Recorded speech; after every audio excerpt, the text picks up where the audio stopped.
Hi, everyone. Welcome back to another episode of Forward Physio, where we bring you the latest from leading experts in physiotherapy, rehabilitation, and exercise science. I'm your host, Noah Mandel. Today, I had the pleasure of speaking with Dr. Lora Giangregorio, a world-renowned researcher in osteoporosis. Lora is a professor at the University of Waterloo and Tier 1 Canada Research Chair in Bone Health and Exercise Science. She has dedicated her career to understanding who is at risk of osteoporotic fractures and how to prevent fractures from occurring. She has played a key role in shaping information on international exercise guidelines and continues to push the boundaries of research in bone health and rehabilitation. In this episode, we will dive into the evidence on exercise for osteoporosis, common risk factors for a fracture, how to reduce falls and improve bone mineral density, and the importance of pharmacological and dietary interventions. Whether you're a healthcare professional or someone looking to improve their bone health, this conversation is packed with a lot of invaluable insights. If you enjoy the podcast, please consider leaving a review or sharing it with a friend. I deeply appreciate it, and it really, really helps the podcast grow so that we can reach more and more people. Without further ado, please enjoy my conversation with Lora. Lora, why is it so important for people to be aware of osteoporosis?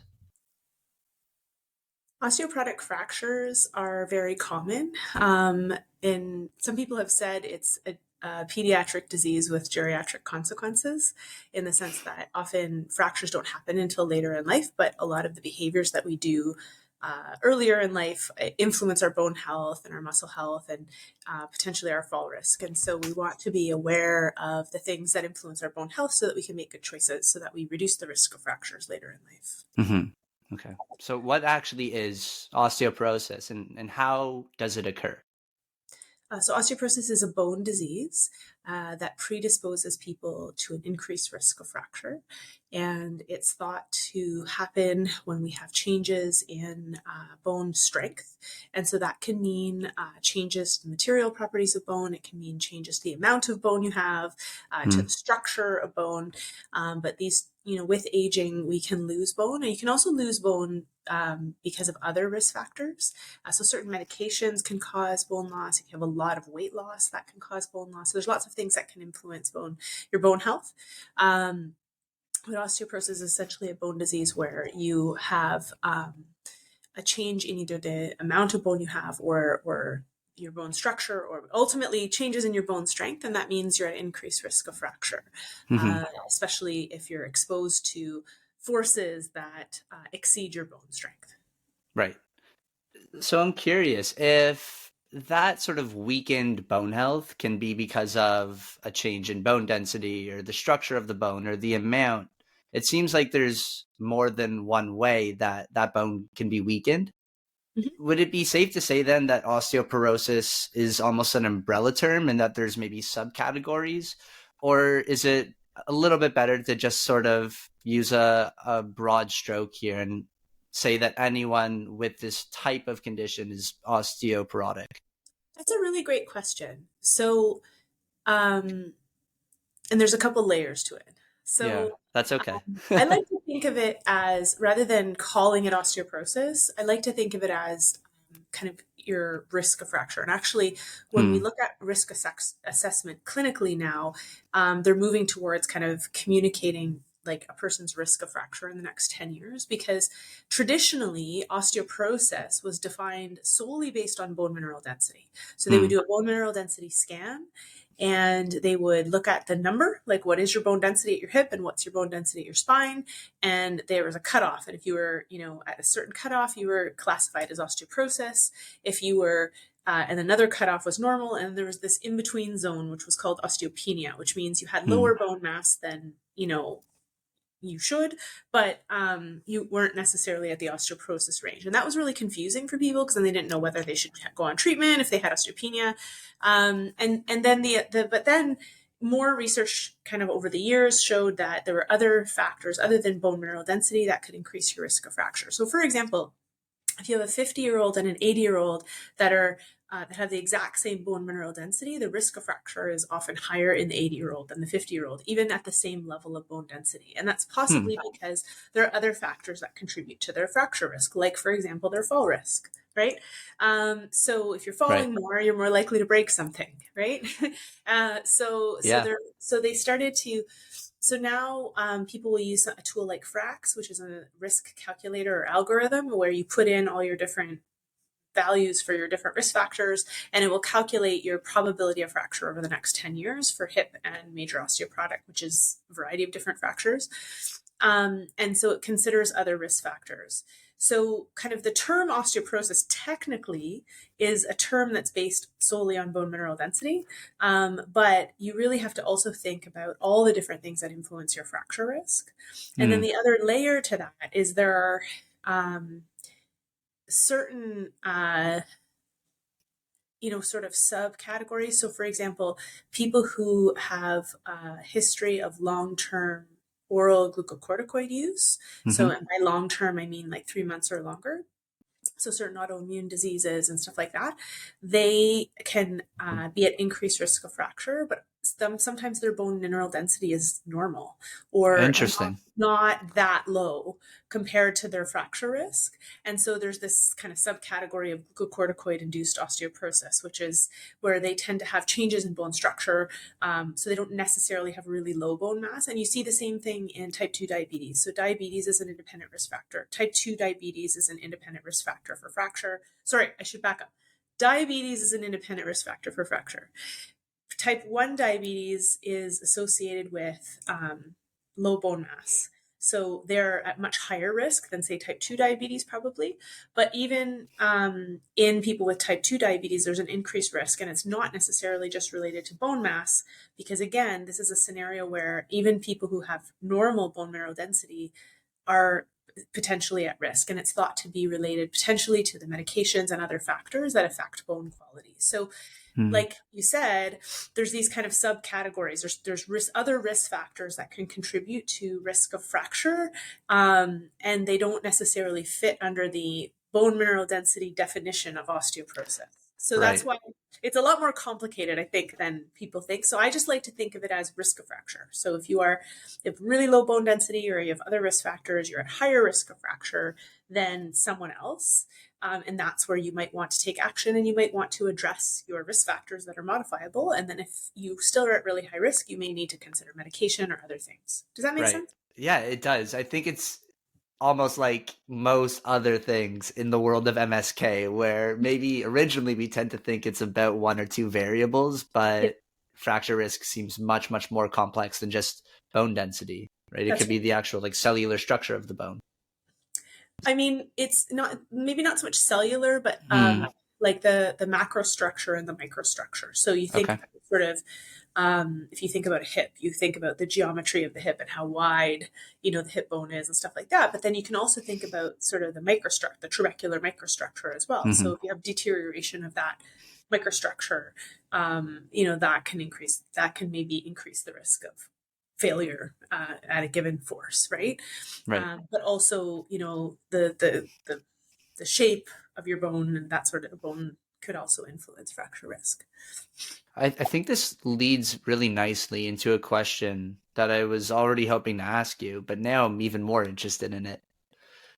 When it comes to osteoporosis, so if we're sort of putting that under the bucket of specifically talking about bone density, are these patients with osteoporosis ever symptomatic? Are there other health concerns that we want to be worried about? Or at the end of the day, does it boil down to fracture? Yeah, so osteoporosis does not have symptoms.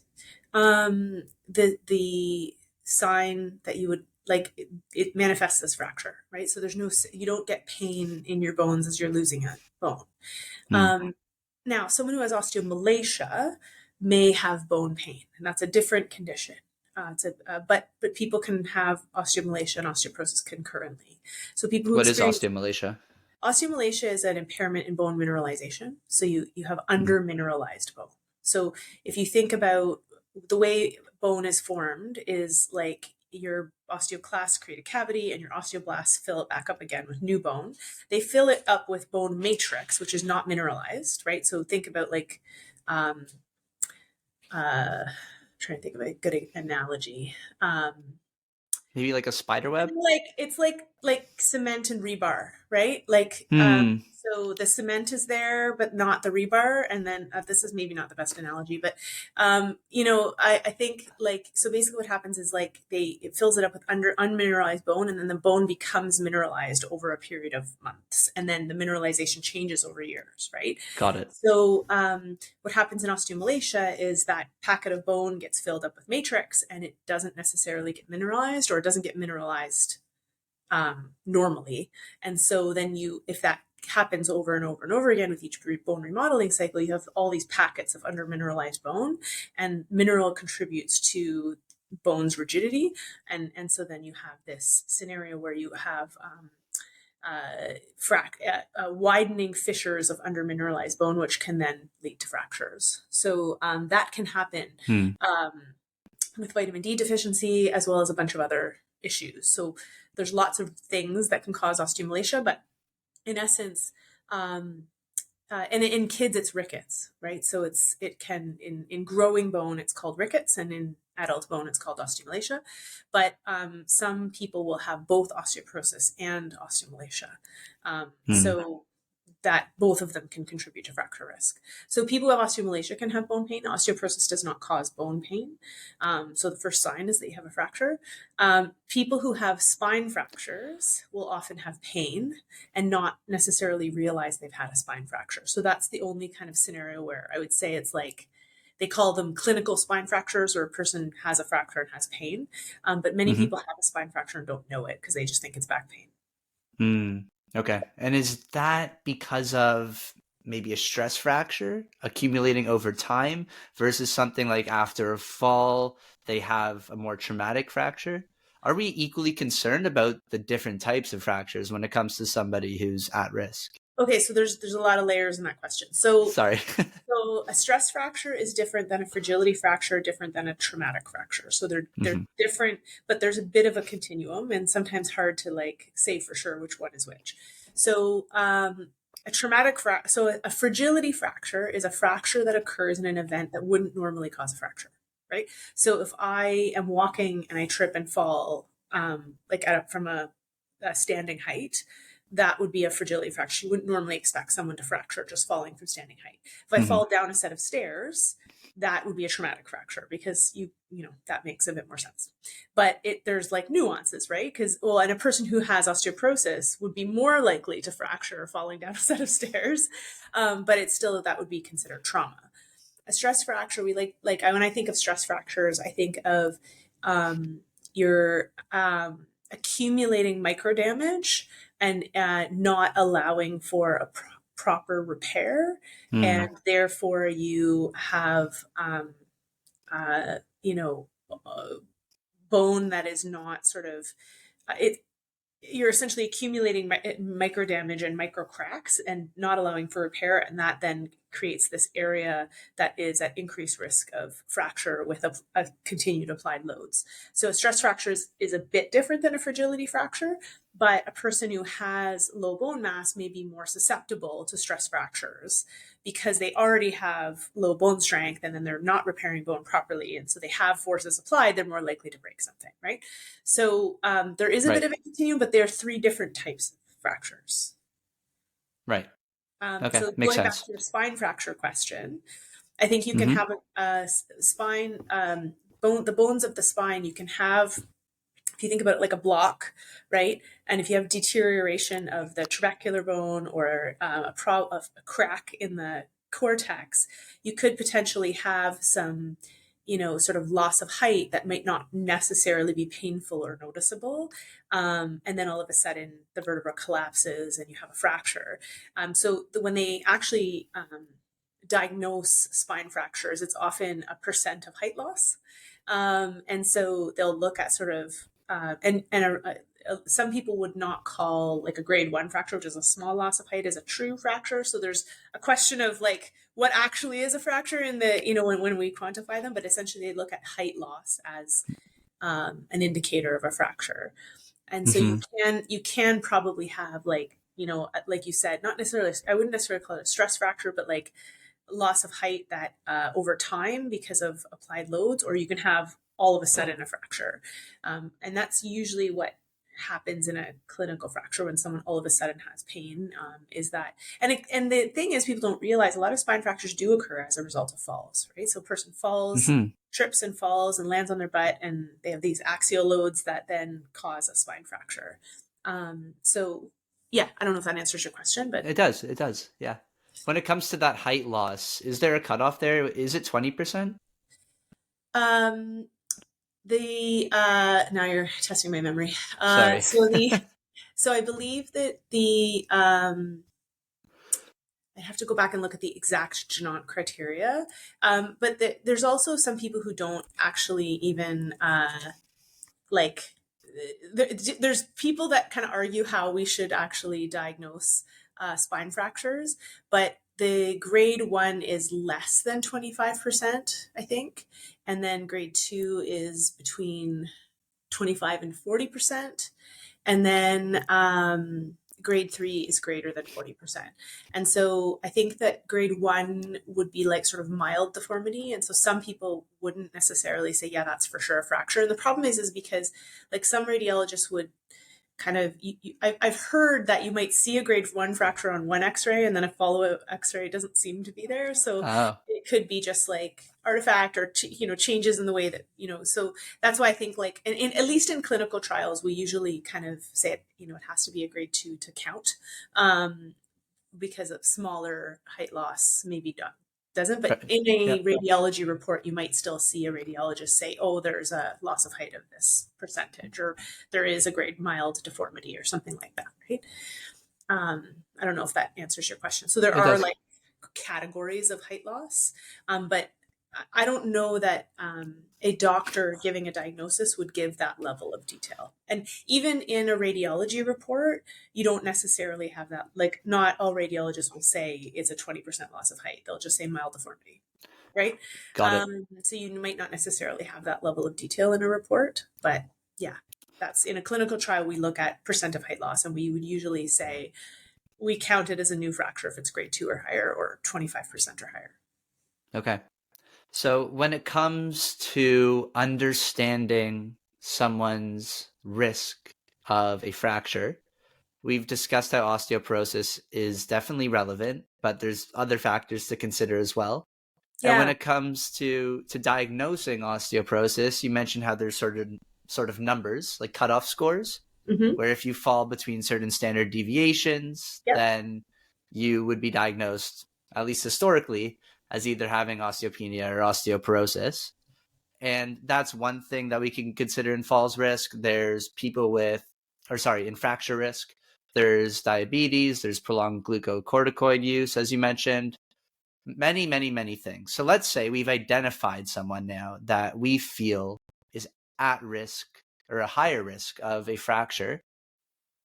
Are we mostly concerned about falls in that person? And if so, what do we do about it? So I think, okay, so I guess it depends too on your setting, right? So if you're a physio and you Mm-hmm. think someone is at risk, I think the first thing is to get them to talk to their doctor about their risk, to do a formal screening of their risk factors, identify any modifiable risk factors. So, for example, vitamin D deficiency, or unintended weight loss, alcohol, excessive alcohol intake, smoking. These are all modifiable risk factors, right? So as a physical therapist or as an exercise professional, I'm not diagnosing anyone Hmm. because that's not my role, right? You don't diagnose osteoporosis. That's not what we do. But we can identify risk factors, and if we see something that concerns us, we can say you should talk to your doctor about, screening for osteoporosis. because you have some risk factors, etc. And then the conversation around treatment options is something that they would have with their doctor. So I think it's really, because I've heard of stories where, physios are discouraging patients to use medications. And I think that's a really bad idea, because it's not really, they don't understand the person's risk, and it's not their job to diagnose, right?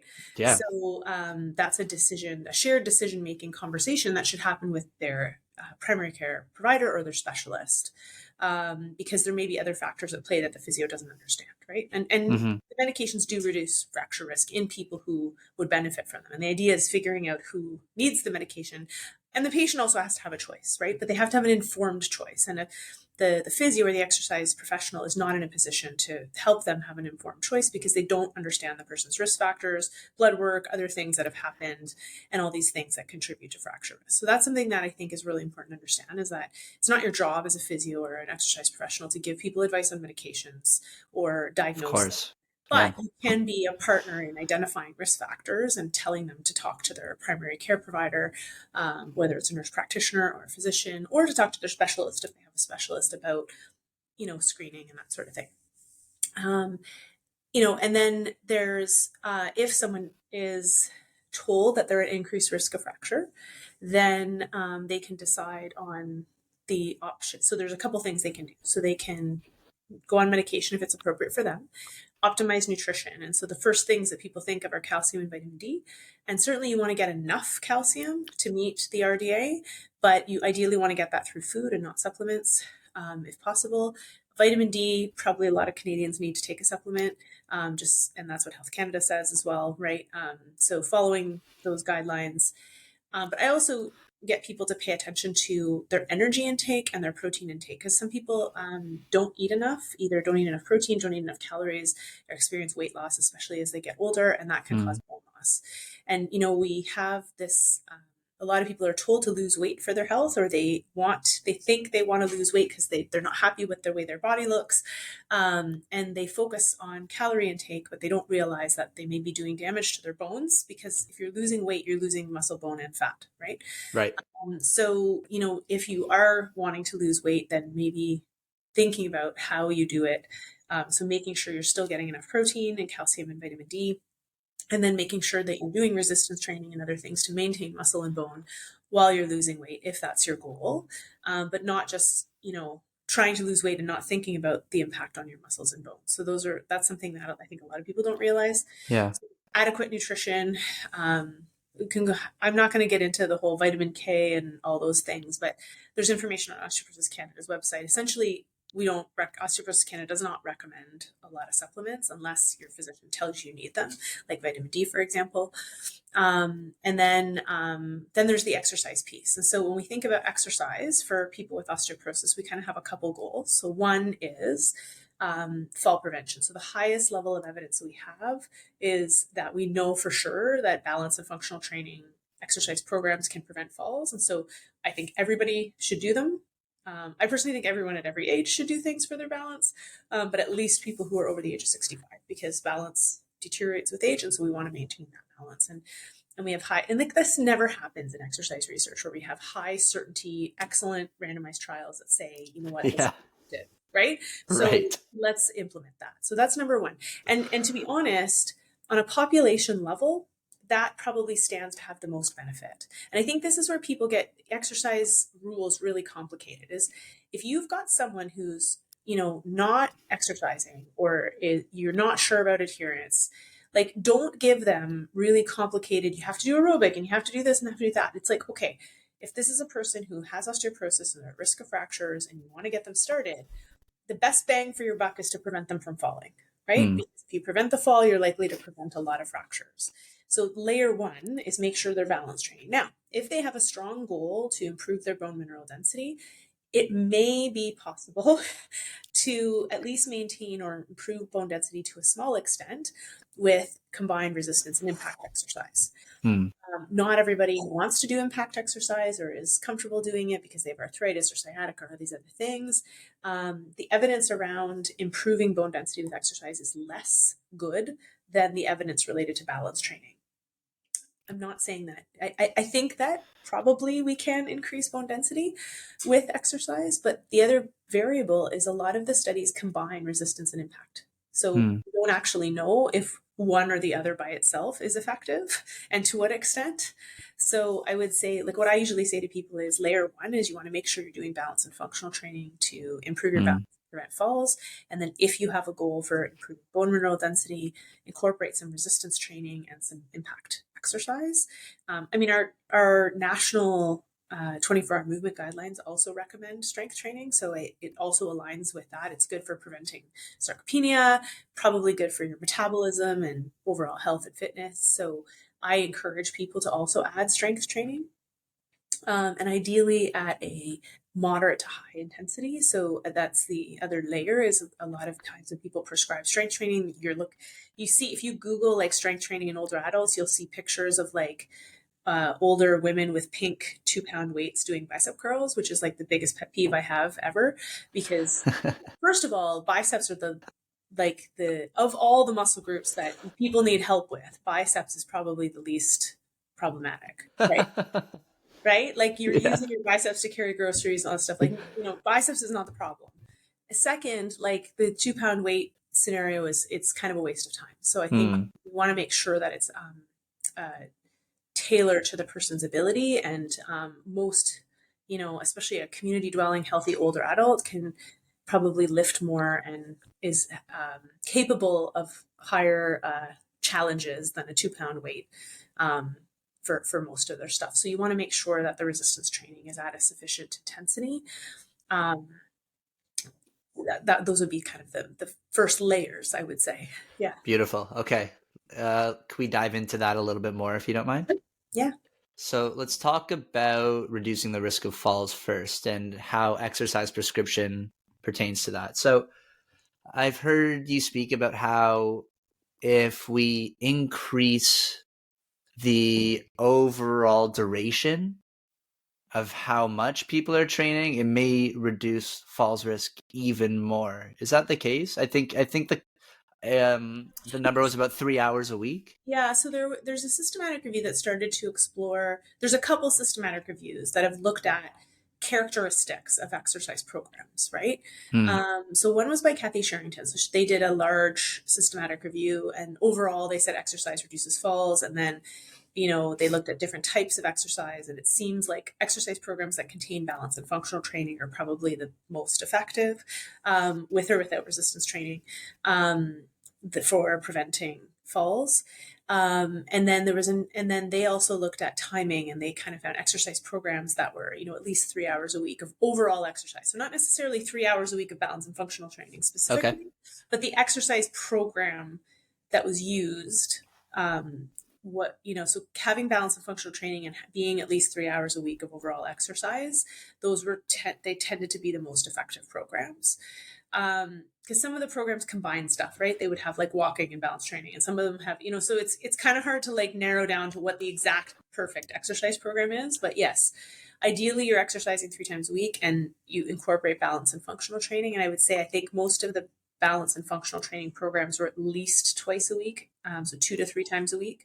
So I usually say to people, you can do balance and functional training every day, so do it as many times a day as you can. Try to accumulate 3 hours a week of exercise. um, so yes, there's that. Then there was another systematic review that looked at a bit of a deeper dive on the different types of exercise.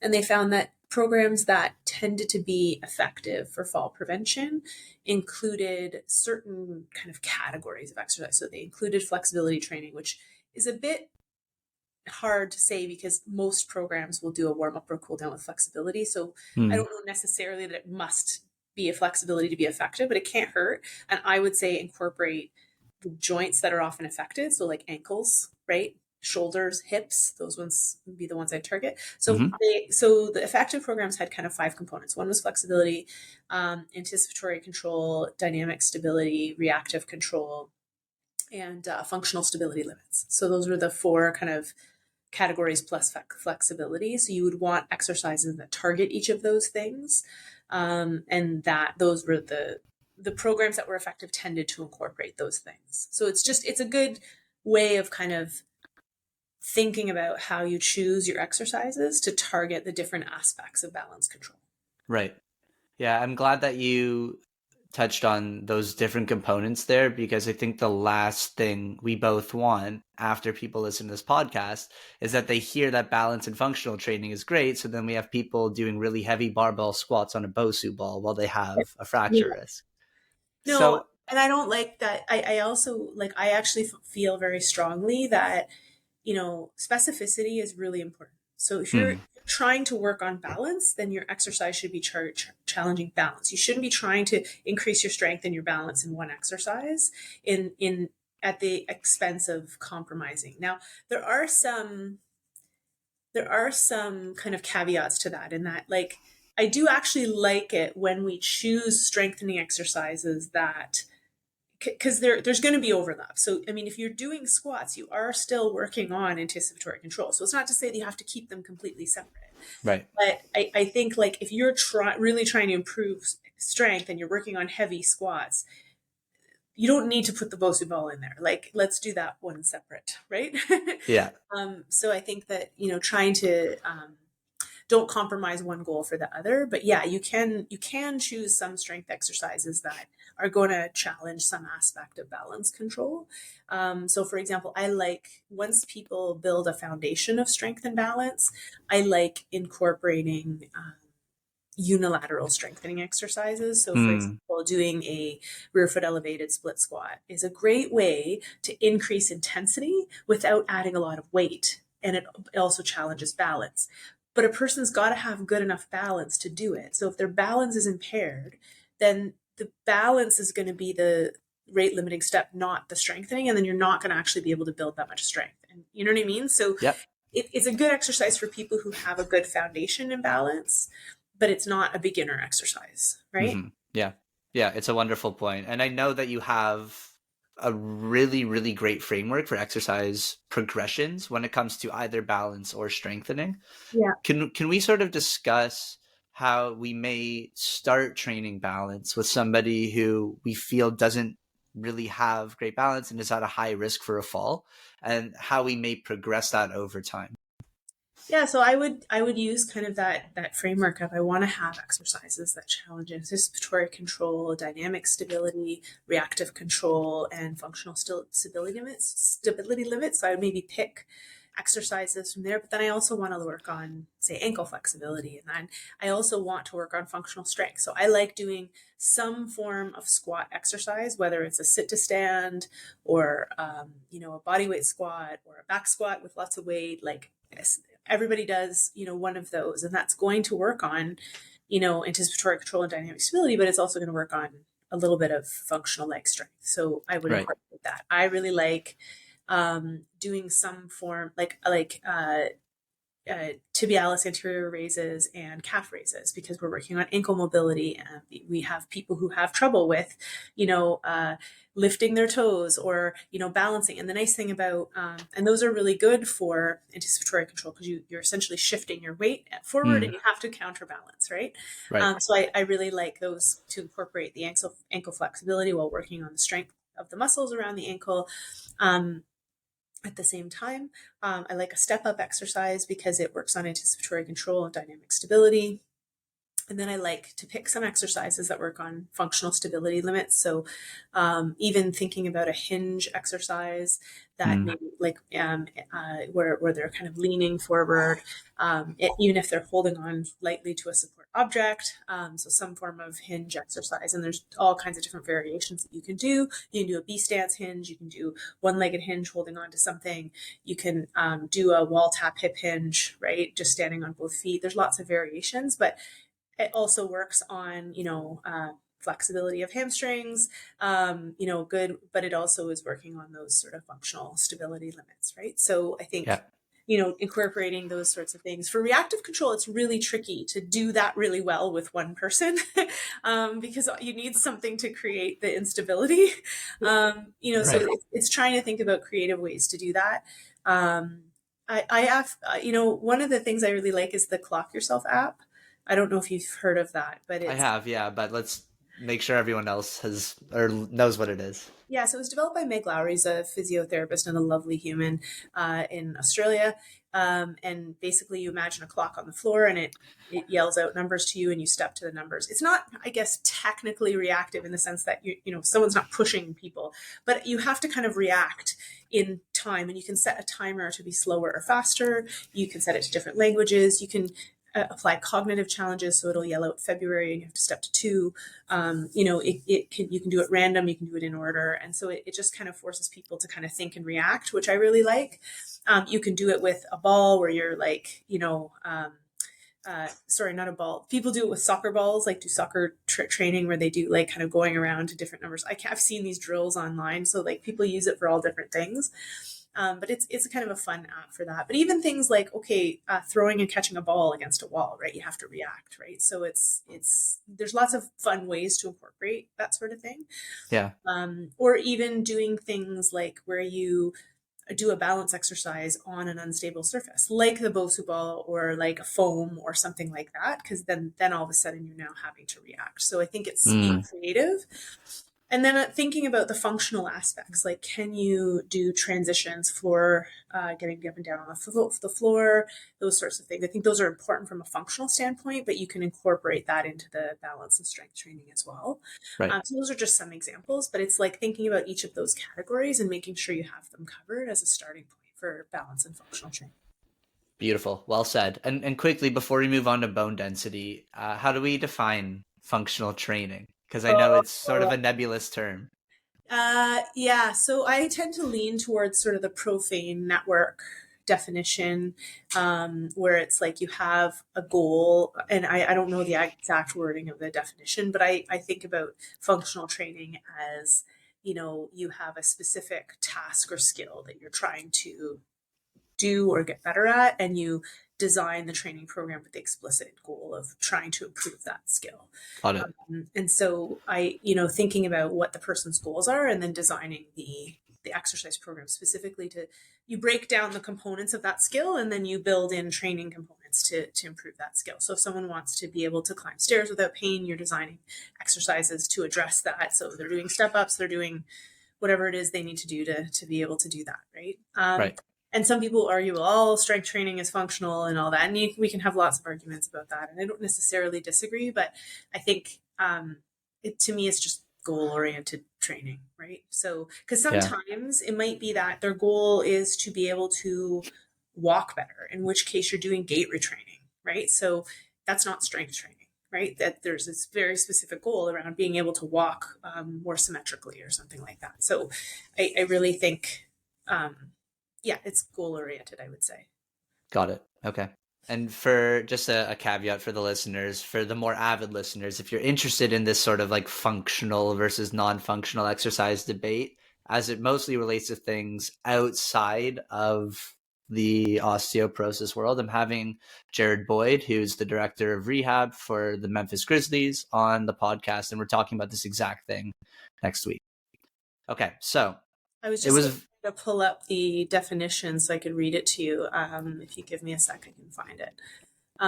But yeah, so the Profane Network actually, they created a taxonomy of terminology because of the fact that people are throwing around these words and, different people have different ideas of what they mean. And so they actually created a taxonomy that defines all of these things. And one of the things I really appreciate about that is like under the strength training, for example, they incorporated like the fact that it has to have progressive overload, because I see a lot of underdosing in strength training where people like, oh, well, squats are a strength training exercise. So if I prescribe squats, then they're strength training. It's like, okay, well, but if you're prescribing squats, body weight squats, and someone who's capable of squatting with 50 pounds, then it's not strength training because there's no overload, right? Same thing applies for those pink dumbbells, right?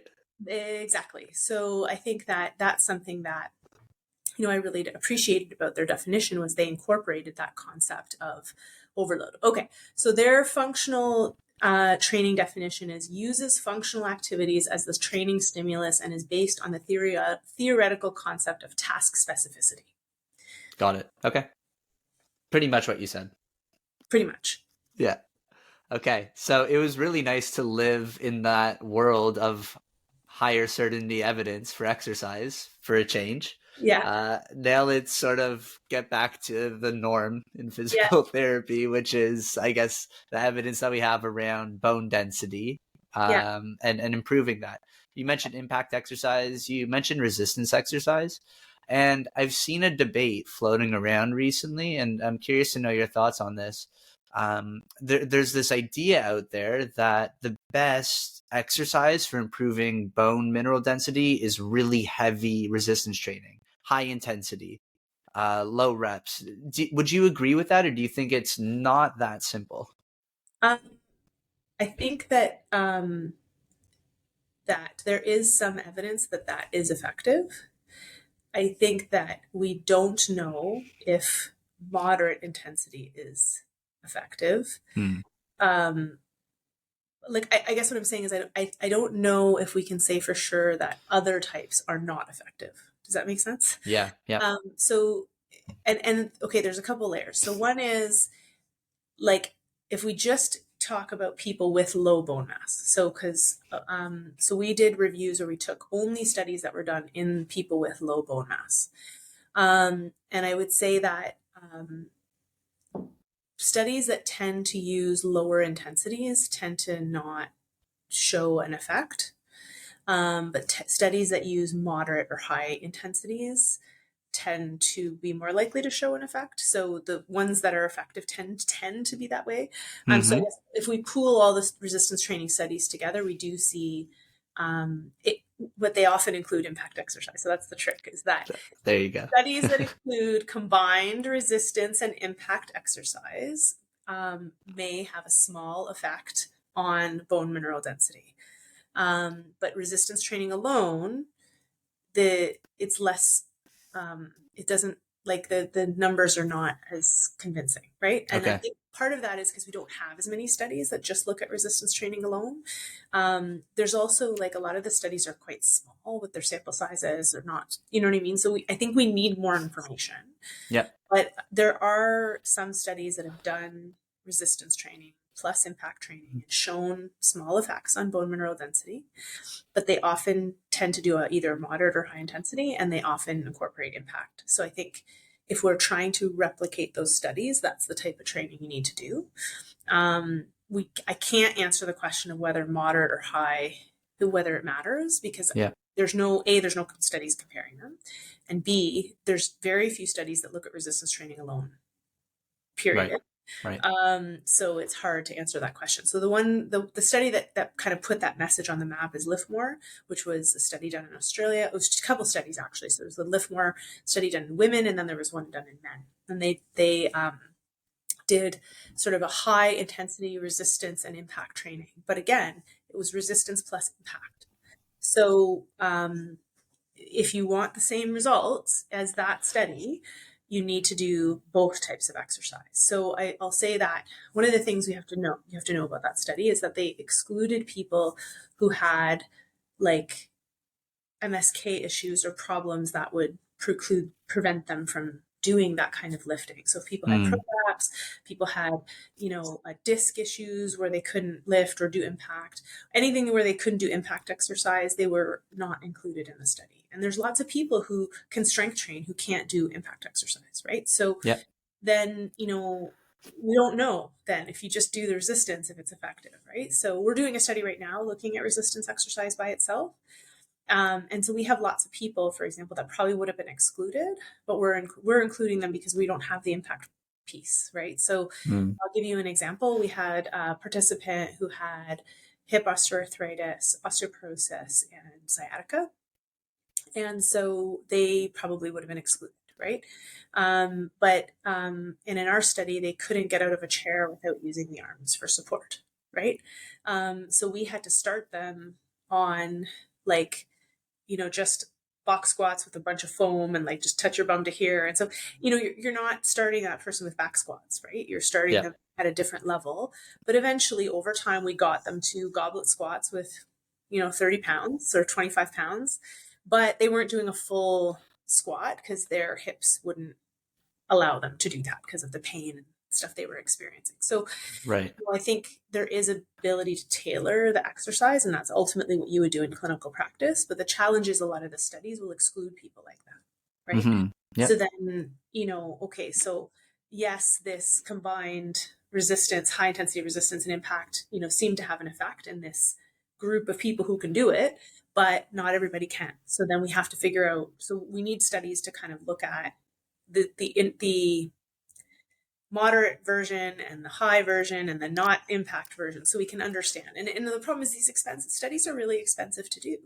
A lot of the studies that are done are quite small sample sizes. And to really actually be confident in your data, you need much bigger numbers of people. Yeah. Small studies tend to have big effects and positive effects. And as soon as you start recruiting more people, those effects start shrinking and they tend to be less significant.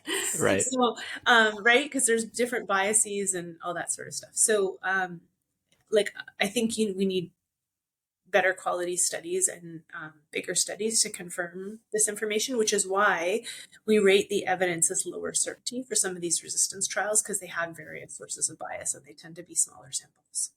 Right. The Okay. full studies, they have like 400 or 500 people in, right? Yeah. Wow. Yeah. Yeah. Okay. So you mentioned there with that person that you were working with, the starting point and how you progressed them to more intense squats over time.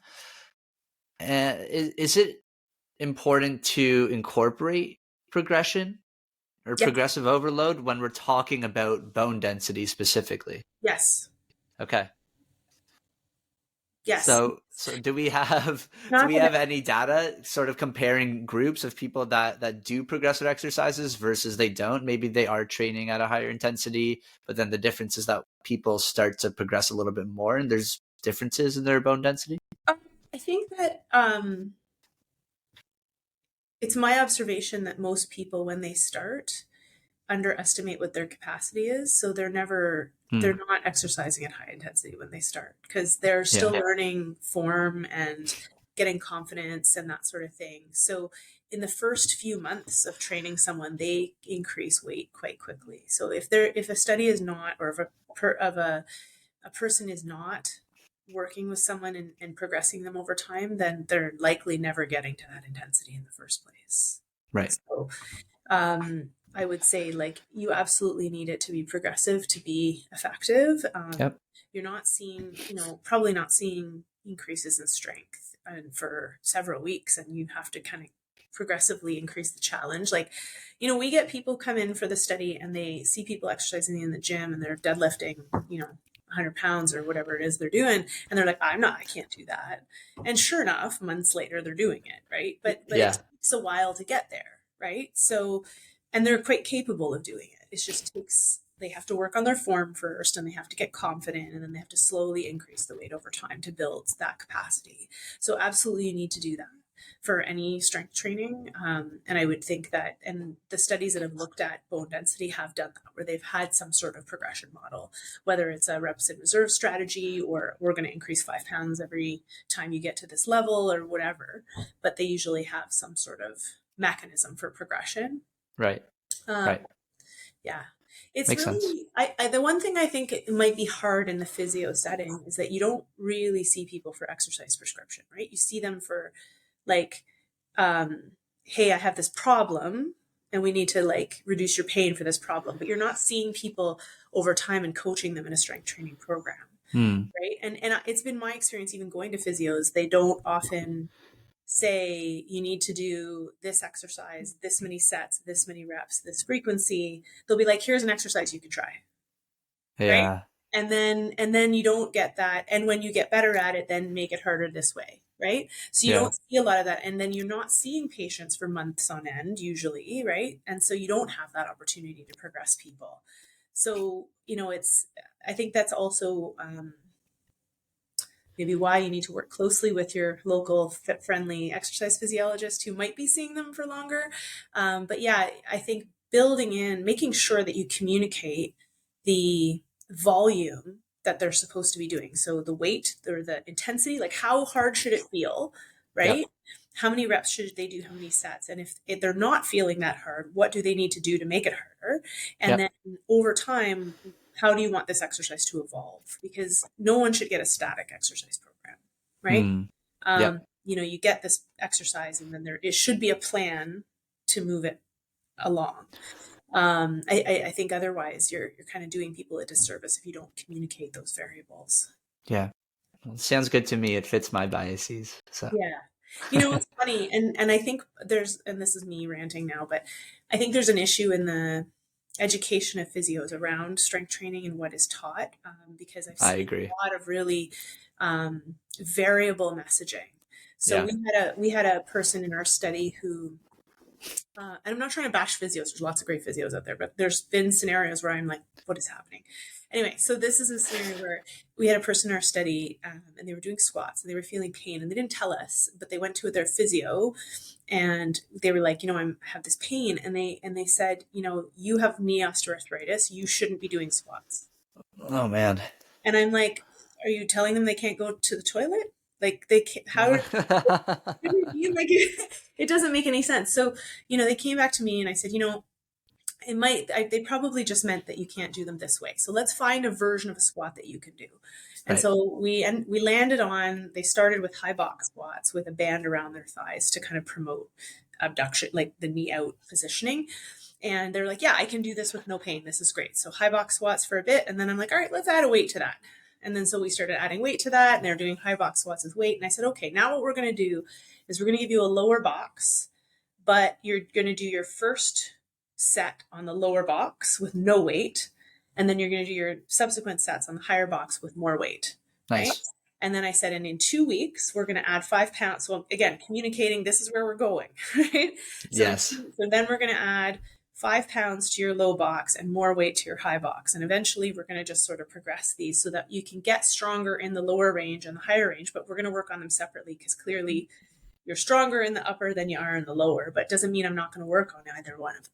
Right. Right. Yeah. Okay. I'm all for that. Again, I love it. And I love that we're highlighting the importance of progression and modifying exercises to fit people's abilities. Yeah. Which, do you have time for a couple more questions, Laura? I just want to make sure. Okay. Modifying exercises, telling people they can't squat, or people being worried about what they can and cannot do, it brings me to this idea of contraindications. We know that we shouldn't throw people into an exercise that they're not ready for, right? Like we shouldn't have people deadlifting 100 pounds if they've never deadlifted in their life, especially if they have all these risks. I think most people listening, if not everyone listening, understands that. But are there any contraindications for people with osteoporosis that we should be considering from an exercise standpoint? Because I remember when I was in school, and this wasn't related to spinal fractures. This was related to osteoporosis. I was told that we should be very conscious of prescribing resisted lumbar flexion exercises. And to me, that didn't really sit right, because it feels like we're giving people physical stress that with the intention of having them adapt to it so that potentially they could have better bone mineral density. And I never quite understood why we want to avoid that in particular. I get why in certain cases we may want to. So there's a couple things to consider. So the first is, like, what is the person? There's a bunch of things you need to consider when and I'm sure this is true for any client with all different conditions. But yeah, when it comes to low bone mass or osteoporosis, you can have different levels of risk, right? So a person who has multiple spine fractures, you're probably going to be a bit more cautious with than someone who's never had a spine fracture, just has low bone mass in the osteopenia range, right? right. So understanding where someone is at in terms of their 10-year fracture risk is probably helpful, because it's going to probably influence how cautious you are with them in general when it comes to exercise prescription, and also understanding their fall risk, right? Like if someone is very unstable, then you're going to be a bit different in your approach to exercise selection and use of assistive devices and that sort of thing than someone who is not, right? So understanding their baseline fall risk and and I say 10-year fracture risk rather than osteoporosis diagnosis, because that's essentially what we care about. Because someone with low bone mineral density who's otherwise quite fit probably has a much lower 10-year fracture risk if they're 50, let's say, or 60, than someone who's 80 who's falling, right? So Right. Right. that's understanding their 10-year fracture risk is important. And part of, in history of fracture is part of that. So someone who's had fractures before is at higher risk of future fracture than someone who hasn't. And someone who's had a spine fracture is much more likely to fracture another bone in their spine. So these are the variables that I kind of would want to know as a starting point. Yeah. And so what we usually say is like, there are certain movements that are thought to be kind of risky, if you will, because, and this is largely based on anecdotal evidence, but the idea that like when people, report the types of things that have caused fractures, it is often flexion or twisting or those types of forces. So a good example would be someone said they were trying to pull on a window that was stuck, right? So they weren't flexing, but they were putting that type of force, right? Yeah. So like bending. Another one I've heard is like trying to lift a mattress, right? So they're in a flexed position and then they're lifting something heavy. So Right.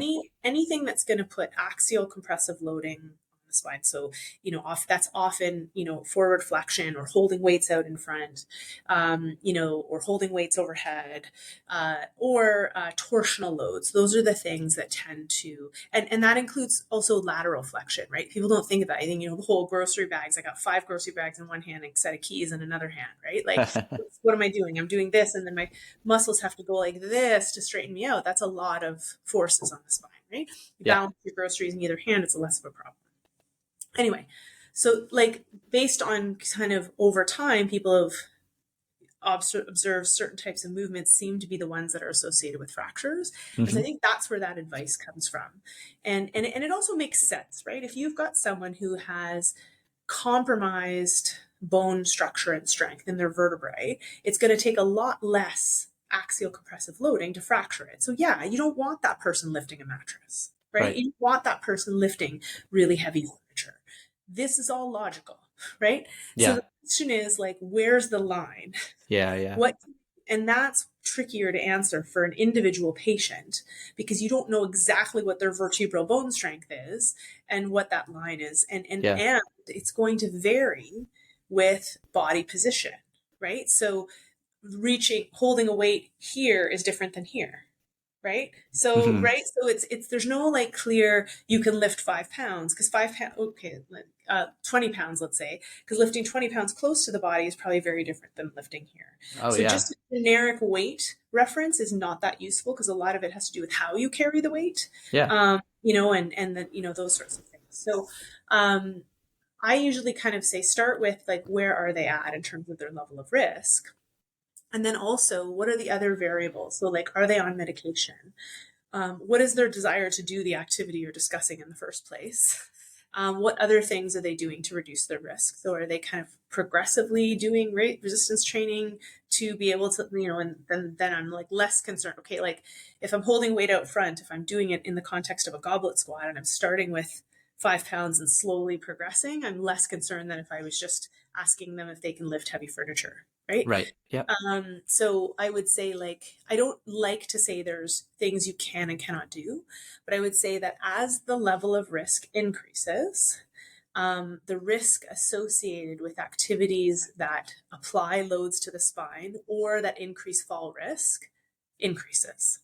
So Yeah. it really depends on the person. So it's about having a conversation with the person about the types of activities they want to do and how you can modify the risk. So yeah, if a person is high risk, I would say you probably shouldn't be lifting heavy furniture, heavy yard work. These are things that ideally you get help with if they're high risk because the risk of fracture is high. But it's also talking to them about the risk is high. I've had people say, I have osteoporosis and I like sailing and I know it's probably bad for me, but I'm going to do it anyway.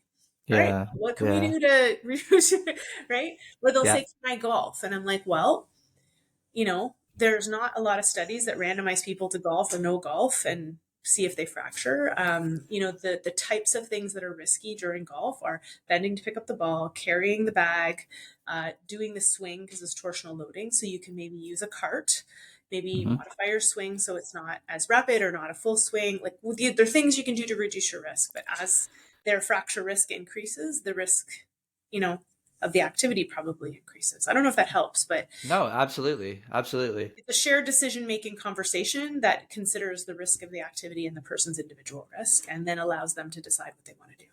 Yeah, beautifully said. It's like that patient with osteoarthritis, where we're not going to tell every single person with knee osteoarthritis that they can't squat, No. but depending on the person in front of us, we may consider sort of their risks and what they're used to and what types of squats or movements they can tolerate. So I think Yeah. that was really well said.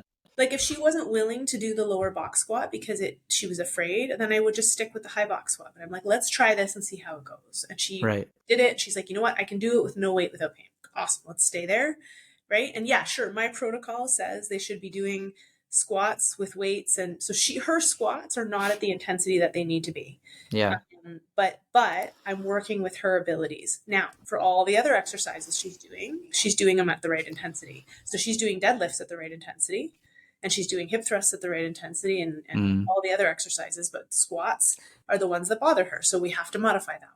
So that's an example of like in a trial, like you have to be pragmatic or you exclude them Yeah. because they have knee OA and they can't do the exercise, right? Right.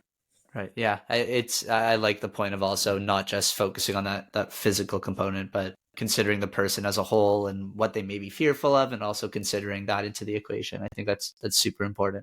Mm-hmm. So we spoke about diagnosis. We spoke about the potential, or not the potential, but the importance of having other healthcare practitioners involved. If you're just the physio, maybe you're playing an important role in screening and getting their primary healthcare practitioner involved.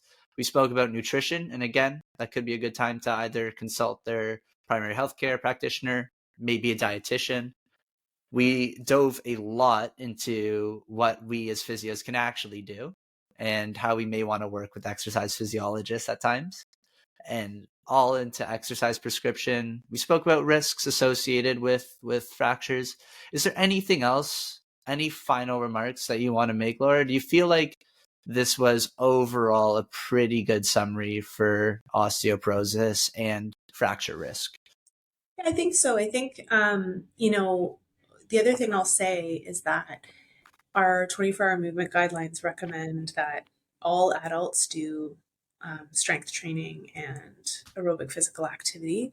And I think that, learning the basics of strength training and how to train at moderate to high intensity yourself can be really helpful so that you know how that feels and know how to coach people. And I think that um, it's one thing to like just go and do some weights, but like actually like try to strength train at an 85% 1 RM intensity. Like it'd be good to even just yourself, like learn the basics. Like if you can learn the basic, like everyone should learn a basic deadlift. If you're a physio, I think you should, learn the basics of how to coach a deadlift and a squat and a bench press and a, some sort of rowing exercise or pulling exercise, learning those exercises and then feeling what it's like to actually Mm-hmm. train at 85% 1RM.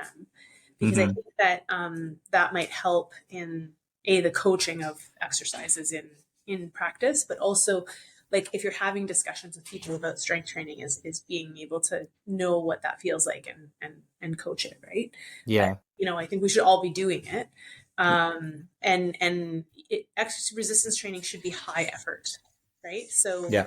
just saying do 3 sets of 10 without actually assessing what a person is capable of is not good exercise prescription practice, right? So you should actually watch them do it, ask them to do as many reps as possible and see what they're actually capable of before you actually prescribe the intensity. Right. Right. Yeah. We didn't speak about this before we met, but just watching your masterclass on Physio Network and again your exercise progressions and Yeah. listening to you now, I was just thinking Laura must lift. So I think yeah. Yeah, I think it's really important. And I think that even if you just do the basics, like it doesn't, you can go to the gym and do six exercises and pretty much cover most muscle groups and just slowly work on getting better at those. And you'll have huge results just with that. It doesn't have to be complicated. So my kind of messaging is like, exercise doesn't have to be complicated, but it should be, or resistance training doesn't have to be complicated, but it should be hard. Like it should feel like really Yeah. hard work. Yeah. It doesn't. And I think that's an issue. Like it's, in a physio context and even in kin context, it's like, okay, here's your exercise, do your three sets of 10. It's like, okay, but did you actually assess whether that was a hard enough exercise for that person? Like if your goal is to build their strength, then you need to find a version of that exercise that's actually pretty hard. Yeah. Yep. Definitely. And I think these same things apply to if you're progressing people through cardio exercises, through impact exercises, through balance exercises. It helps to have the personal experience and sort of the feeling to help with progressions and regressions. For sure. Even, yeah. And a lot of it is also coaching how to move. Like when we talk to people who have a spine fracture, even in the acute phases, I would say that you want to coach them on movement so that they're not exacerbating the pain Yeah. and or increasing the risk of another fracture. So you want to teach them how to, hinge at the hips as opposed to the spine. That's coaching a deadlift, right? Like Right. coach a deadlift, you can teach someone a proper hip hinge, right? So it's really just a regression. Yep, exactly. Cool. Just don't get hurt in order to step in somebody's shoes. Where you can exercise, but don't start hurting yourself just so you can understand other people's pain And experiences. there's no shame in hiring a strength coach if you don't have experience with that, Right. right? Like if you've never done a deadlift, hire someone to teach you how to do it. It's Yeah, okay. Like, everyone's got to start somewhere. for sure. Yeah, we can't do it all. And it's good to recognize our weaknesses. Right? Laura, that was incredible. Thank you so much. I Oh, think I learned a ton. I think everyone else listening to this will as well. That was great. You mentioned that you have another research project coming up. Is there anything else that you want people to be aware of, or any sort of contact information if people want to find you? yeah. So we're doing a study looking at a virtual rehab intervention in people with spine fractures. So it's recruiting in British Columbia. We will be recruiting shortly in Quebec and also in Ontario. So if you know anyone with a spine fracture, they can look up our webpage. This trial is called VIVA, VIVA. So it will be on the University of Waterloo Bones Lab webpage. We have a YouTube channel, the Bones Lab YouTube channel, where we kind of post some fun content every once in a while. We also have a Facebook page, and that's where we post like anytime we're doing a new study or a new initiative, so people can follow that. And I usually, like, if there's new guidelines and stuff, I would usually post them there. We are going to, over the next year or so, develop some continuing education for physios on spine fracture rehab. So look out for that, because I think that'll be fun. Yeah. Yeah. Amazing. We'll be Laura, thank you again. pilot test it. So if anyone's interested in that, that'll be fun too. Cool. Yeah. All right. Hey, Laura, thank you again. I really, really appreciate it. It was lovely talking to you. Thanks for coming on. Thanks, Noah.